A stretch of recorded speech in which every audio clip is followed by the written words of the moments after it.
केंद्रीय मंत्री चिराग पासवान ने राहुल गांधी के भाषण पर कहा, आज उन्होंने नेता प्रतिपक्ष पद की गरिमा गिराई है। पूरा भाषण आपका भूमिका में चला गया, आपका पूरा भाषण उदाहरण देने में निकल गया। हद तो तब हो गई जब आप ऐसे शब्दों के उदाहरण के साथ प्रधानमंत्री को जोड़कर बताने लगते हैं।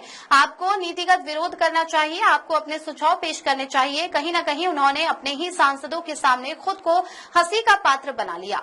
मैं उनके भाषण से बहुत निराश हूं। लोकतंत्र में विपक्ष की अहम भूमिका होती है, लेकिन अगर विपक्ष खुद को हंसी का पात्र बनाना चाहता है, अगर वे सिर्फ कॉमेडी भाषण देना चाहते हैं, तो मुझे नहीं लगता कि वे नेता प्रतिपक्ष बनने के लायक है। उन्होंने आगे कहा, सभी को अपनी अंतरात्मा की आवाज पर वोट करना चाहिए। अगर आप फिर से किसी दूसरे विषय के कारण इस बिल में देरी करते हैं तो देश की एक बड़ी आबादी आपको माफ नहीं करेगी। बिल का जिक्र नहीं किया, बल्कि वो बार बार अलग तरीकों से जिक्र करते हैं। जादूगर का जिक्र नहीं, देखिए, मतलब जस्ट बाय द वर्च्यू कि वो नेता विपक्ष हैं, मैं इसीलिए सत्ता का होने के नाते उनका विरोध कर रहा हूं, नहीं।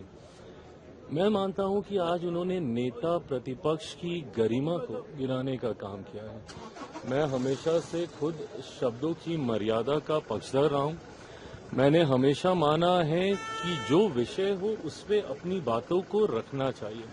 स्वाभाविक है, कई बार हम लोग भी भाषण देते हुए भूमिका बांधते हैं, ये करते हैं, पर पूरा भाषण आपका भूमिका में चला जाए और पूरा भाषण आप उदाहरण के माध्यम से आप बोलने लग जाएं और उसमें कभी आप गार्डन का जिक्र कर रहे हैं, कभी आप मैजिशियन का जिक्र कर रहे हैं, और हद तब आप पार कर देते हैं जब आप हमारे प्रधानमंत्री को ऐसे शब्दों के उदाहरण के साथ जोड़कर बताने लगते हैं।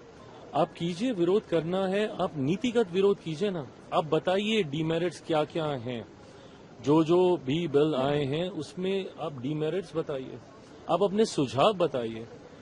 आज जिस तरीके से उनका भाषण रहा, सही बात है, जितनी बातें सभापति महोदय ने कही हैं ये सब सही हैं। आप किस तरीके का उदाहरण पेश कर रहे हैं अपनी पार्टी के फर्स्ट टाइमर्स के सामने? क्या वो इस तरीके का भाषण देने के लिए आप उनको प्रेरित कर रहे हैं?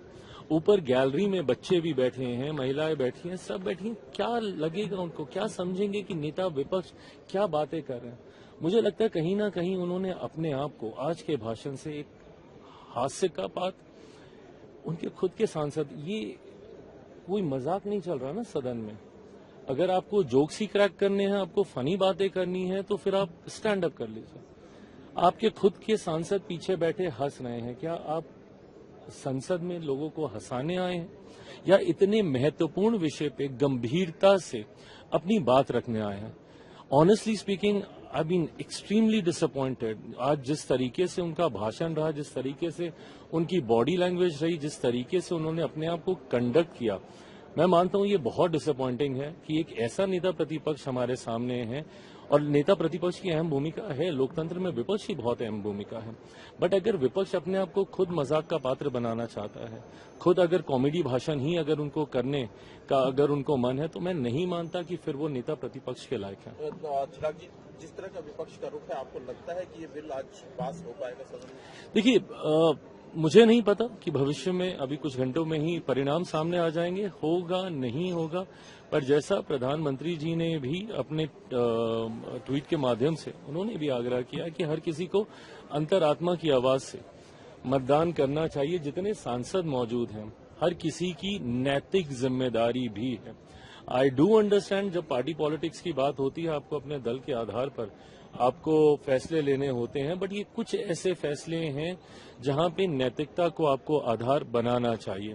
देश की एक बड़ी आबादी आपको कतई माफ नहीं करेगी अगर आपने पुनः एक बार फिर से दशकों से लंबित पड़े विषय को फिर एक अलग बात को आधार बनाकर अगर आपने फिर इस बिल को लटकाने का काम किया, तो मुझे नहीं लगता कि नारी शक्ति कभी इन लोगों को माफ करेगी।